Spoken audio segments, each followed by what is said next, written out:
コウタです。タイです。マレーシア移住最高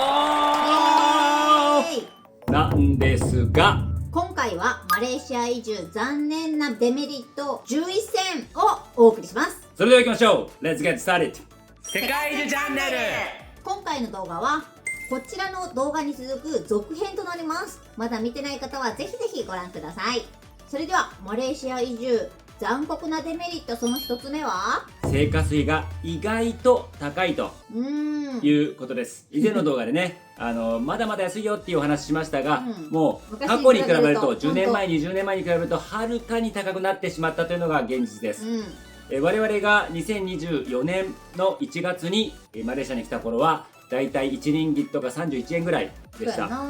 で我々が住んでいた2025年2月頃は1リンギット35円ということで、もうその時点で4円高くなっているということで、さらにインフレが進んでいて、やはり経済成長している国ですから、非常に毎年毎年高くなっていて、今まで10リンギで買えたものが12リンギに変わっていたりとかして、結構高くなったなというような印象です。特に日本食というのが高くて、やっぱラーメン1杯1500円というところがあったりとか、ただ、住居費はやっぱり安いということで、全体的な生活コストはまだまだマレーシアの方が安いかなというような印象です。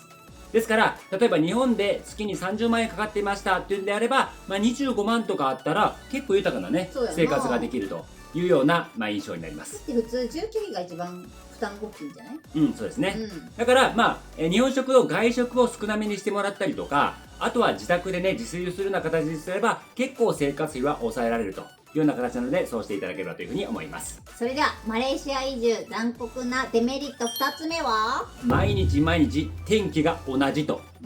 それはそうだね。好きな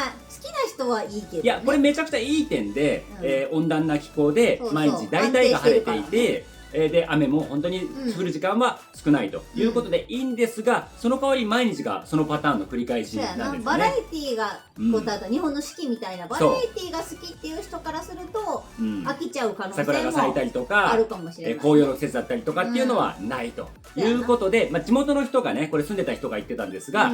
とにかく毎日毎日が同じであっという間に1年が過ぎるというふうに言っておりました。そうやな。これはメリットでもありデメリットでもあるね。その通りですね。マレーシア移住残酷なデメリットその3つ目はお酒が高いと。これは結構デメリットの人多いんじゃない？マレーシアは基本的にイスラム教が国教、国の宗教になっています。ですからやっぱりお酒があるにはあるんですが、関税が非常に高くかけられています。それが禁止なんだよね、基本的には。禁止ではありませんが、イスラム教徒は禁止です。はい、が売ってはいます。コンビニとかでも売ってはいますが、非常に高いということで、この辺に関してはこちらのセブンイレブン動画にね、あるのでぜひ見ていただければと思います。さあ、セブンイレブンに来ました。こちらはサイバージャーのセブンイレブンです。はい、お酒売ってますね。お酒高いんじゃないですか。ほら、だから600円とかするじゃない。日本の2倍3倍しますね。マレーシアはな、これでこれで350円ぐらいですから、この緑のやつ。飲めない人が多いからな。でギネスとかだったらこれでそうね、450円以上、500円以上か。イスラム教は飲んだらあかんの？基本的にはそうなんだ、厳しいな。でいろんな宗教、一応中国人もいますし、いますんで、お酒も売ってる。そのせい高いです。で我々はね、別にお酒飲まないので、生活費が安くなったなっていう感じなんですけども、のんべいの方はですね、辛いよな。おすすめはタイかベトナムが非常に安いので、日本よりはるかにお酒も安いのでおすすめかなというふうに思います。で旅行の際じゃどうしたらいいのかというと、実は1リットルまではお酒が、持ち込みが可能になっています。免税として。でそれ以上かかってしまうんですが、1リットルね、多いのが例えばウイスキー、ブランデー高いのをあっちでマレーシアで飲みたいというんであれば、マレーシア行く際に一つね入れて、スーツケースに入れて、マレーシアに行くという方もいらっしゃるというような。割れる系やったら長いこと楽しめるかもね。割れるというのはお水とかで割れるね。ロックとかね、そういうブランデーとかそういうなんか水割りできる系やったら旅行中持つんじゃない？はい、それではマレーシア移住残酷なデメリットその4つ目は豚肉も高いとそれはちょっとことです。私的にはデメリット。そう、タイミさん豚肉が一番ね、肉の中で好きなので、これは残念なデメリットですけど。いやな、とんかつ食べられへん。これも背景は一緒です。イスラム教が基本的なので、イスラム教の方は基本的に豚肉を食べないというのが戒律になっています。そうやな。ですから、食べる人はいたとしても非常に供給が少ない、あるいは輸入業者も少ないということで非常に高くなるというようなことで、代わりに、前回ご紹介したマトン餃子みたいなね、マトンが美味しかったりとか、チキンがね、チキンが非常に多いですね。ですからそういった大体チキンです。っていうか東南アジアは大体チキンです。やっぱり安いし大量に作れるということで、それで宗教的な縛りもないということで、東南アジアは結構チキンが使われているという感じですね。でもクアラルンプールのさショッピングモール内にはさもはやそんなこと関係ねえって感じで、とんかつ屋さんもね一部進出しているので、食べれないということではないですが、ちょっと普段のね東南アジア、タイとかベトナムとかに比べると高いかなというような印象です。スーパーに行くとですね、基本的に豚肉は売ってないところもあるんですが、ノンハラルというコーナーがあります。でノンハラルにはそのなんか奥まったところにあって、ノンハラルって書いてあって、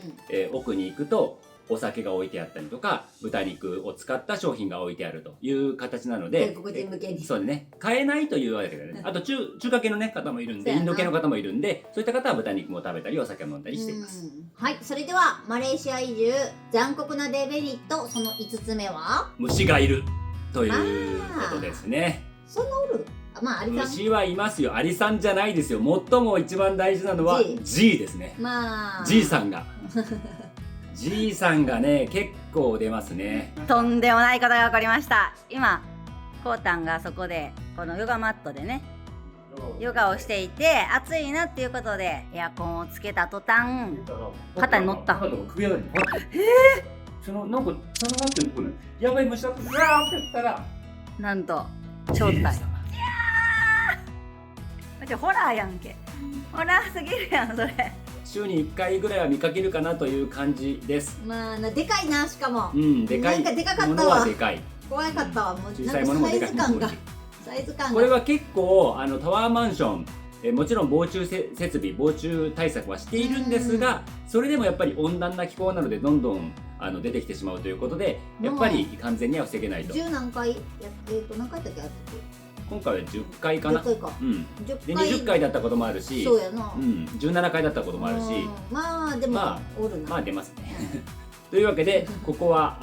スプレーを必須かなっていう感じですね。あとアリさんが多いよね。アリは多いです。隙間からアリが入ってきて、なんかちょっとゴミ置いてたりとか、甘いものとかね出す前にちょっと置いてただけでもボワってなんか結構集まってきた。特にフルーツとかはやっぱり切りかけのやつとかの皮の部分があったりして、それをこのゴミ箱に長い間入れておくといつの間にかアリが湧いてるというケースがありますので、ゴミは早めにね処分するということはいいかなと思います。でもゴミでさ毎日出せるからさ。そうですね。毎日ともいつでも出せるという。そうやな。なんかそこがいいよ。マレーシア移住の残酷なデメリットその6つ目は9月のヘイズというものです。何かというとマレーシアやシンガポールで見られる大気汚染のことなんですよね。でこれは9月にインドネシアのスマトラ島とかカリマンタン島というところで大規模な焼き畑農業をやってたりするんですね。で森林火災も結構あったりすると。でさらには排気ガスもね、東南アジア結構出す国もあるということで、それが気流に乗ってマレーシアの方まで来てしまう。これが9月頃ひどいというふうに地元の人は言っていました。ただこれは結構年によって変わるらしいので、すごい時もあれば全然ね大したことないよっていうこともあるみたいですね。で我々はこういった9月の期間を避けて、生活しているので被害自体はないんですが、旅行をする方はねこの時期を避けた方がいいかなというふうに思います。そうですね。アプリでなんか分かったりとかするから空気のきれいさとかそうですね。そういうのでぜひチェックしながら生活してもらうといいかなと思います。それではマレーシア移住残酷なデメリットその7つ目はクアラルンプールの渋滞がひどいということです。確かにタイのバンコクとかあるいはベトナムのホーチミンみたいなところと比べたら全然マシです。普段のラッシュアワーの時間ですね。そうやな。その時間は普段20分かかるところが1時間かかるとかいうケースがたくさんあります。特に土日なんかはラッシュが一日中続くということもありますので、この辺は考えながら行動しなきゃいけないという感じですね。ショッピングモールでさグラブ読んでもさなかなか来んかったりさ、持っても移動がさ全然さ動かへんかったりとかってあったもんね。うん、まあゲールはねほとんどないんですが、ラッシュアワーに限ってはあるということで、それを気をつけていただければというふうに思います。はい。マレーシア移住残酷なデメリット、その8つ目は水道水が直接飲めないとまあそうやいうな。ことです。マレーシアだけじゃないけど、これはもう東南アジア全体に言えること、うんシンガポール以外全体に言えることです日本ぐらいが、これ水道水は飲めませんということで、ペットボトルを買うかウォーターサーバーを使うかということになっています。でもほとんど住んでる方ならば自宅にウォーターサーバーが設置されているというか設置するケースが多いです。機械式のやつとかそうですね。いいよねあれ。我々も今回は泊まった宿にはそのウォーターサーバーがねこのようについていたので、それねもうどこ行く際にもそこに水筒にね水を入れて、どっか移動して、飲むということをやっていたので、ほとんどね水代はかかりませんでした。ペットボトルはね10リットルの水とか結構売っていて、それがだいたい250円から300円ぐらい水安いよですね。売っているので、大きな負担にはならないかなというふうに思います。確かに。それではマレーシア移住の残酷なデメリット9つ目。トイレが汚いとまあいうことですね。場所によるというか、トイレが汚いというかびしょびしょやねん。シャワーをさみんなホースシャワーを使って、なんかお尻洗ったりとか、とにかくティッシュを使わない文化だから、そのせいで便座がびしょびしょっていう。でさらに紙もなかったりするので、じゃあそれを拭こうって言ったらなかなかないので、ちゃんとこの紙はティッシュペーパー、トイレットペーパー持っておくということが大事です。ティッシュは超重要なアイテムになってます。いつもね我々のちょっとこう飲食店とかの会話としては、トイレどこっつって、トイレティッシュあるかな、ティッシュあるからもあるけど、帰ってきたら大体綺麗だったとか、今日ティッシュあったとか、なんかこんな感じだったとか、あそこ汚いからちょっと自宅に帰ってからの方がいいよとか、なんかそんな感じの会話が繰り広げられたなっていう感じですね。続きまして、マレーシア移住残念なデメリット10個目は退屈ということです。これは私が言うんではなくて、多くの在住者が言ってることなんですね。長年住んでる人が残念な点って1個だけ言うとどこですかって聞くと、大体みんな退屈っていう、そこだけを言ってる。行くところがないし、行ってもそこまでショッピングモールもすごいね、初めて行ったらすごい感動しますけど、何回も行ってたらこんなもんかって感じになりますし、それほど行くところが多くないというのがまさにこのマレーシアとかクアラルンプール周辺の感想かなというふうに。観光スポットが少ないかな。少ないし、要は都市ごとの変化がそこまでない。歴史的にタイとかはすごく濃く文化が作られていて、占領もされなかったりね、統治されなかったりしたので、すごく独自の文化が発展するというところがあるんですが、マレーシアの場合は、国の歴史もねまだまだ浅いですし、いろんな国がオランダが統治したりイギリスが統治したりという時代がありましたので、変わりにくいところが、逆にいいところだったりもするんですが、いろんな文化がね受け入れるいいところだとするんですが、変わり映えがないというようなところがあったりするかなというふうに思います。ただですよ、解決策がこれはもう明確にあるんですよ。それは何かというと、もうエアアジアを使えばどこにでも行けると。めちゃくちゃハブになってるもんな、マレーシアは。つまり日本の方が例えば東京から大阪行きますよとか、東京から福岡に旅行行きますよという感覚で海外旅行ができちゃうと。そうやんな、気軽に行けるよな。そう、安いし早いし、もう直行便もいくらでも出ているということで、もう何かねちょっと退屈を感じたらすぐ国外に出ていただいて、いろんな国を見ていただいて、2泊3日でも1泊でも全然大丈夫。土日ね、1泊2日とかでもね、パッとバンコク行って、そうやんな、もうパタヤとかなんかカオさん通りの、そうやんな、楽しんで帰ってくるみたいなのカオスを感じて、そうやな、お酒飲む人はそこで飲んで、そう気軽に行けるっていうのはいいかなと思います。シンガポールもすぐ行けるしね、空港まで近いし、という感じで、空港をうまく活用していただければというふうに思います。はい、マレーシア移住残酷なデメリット、その11個目は、はい、これは最後ですね。最後のデメリットは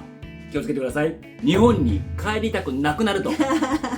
いうことです。快適やからな。そうなんですよ。今ねいろいろデメリットを挙げてきました。で確かにそれは嫌なこともあると思います。ただそういったデメリットを抑えてもメリットの方がはるかに大きい。そうやな。ということなので、もうこれは帰りたくなくなると。だってなんか家も広いしね。帰りたくなさすぎてさ、帰ったら体調崩すって人おるもんな。いるんですよ結構。結構いるんですよね。日本に帰ったら体調崩れましたみたいな人いるから、逆に本当に毎日安定してるので体調は良くなるなっていうような印象は私もすごくありますね。ずっと安定して、日本にいるとやっぱりね、日によってはすごいあったかい、でも次の日はすごい寒い、あるいは北風が吹くなんて日があって、結構こうどうやって服着ていこうかっていうね、迷ったりするんですが、体にとってはもうそうマレーシアはいつでも温暖な気候で、安定していて大体晴れているということなので、メンタルはすごく良くなるなっていうような印象です。そうね、ですからいろいろデメリットをね挙げてみたけれども、ぜひ皆さんがこう迷ってるのであれば、もうぜひもう行っていただきたいと、住んでいただきたいと、旅行も行っていただきたいというぐらい我々は大好きな国になっているので、ぜひね今回の話を参考にしていただけたらというふうに思っております。はい、以上本日はマレーシア移住の残酷なデメリット11選をお伝えしました。この動画良かったらぜひ登録、そして高評価をお願いいたします。コメントも待ってます。待ってます。それではまた世界中でお会いしましょう。 See you around the world。 動画をご視聴いただきありがとうございました。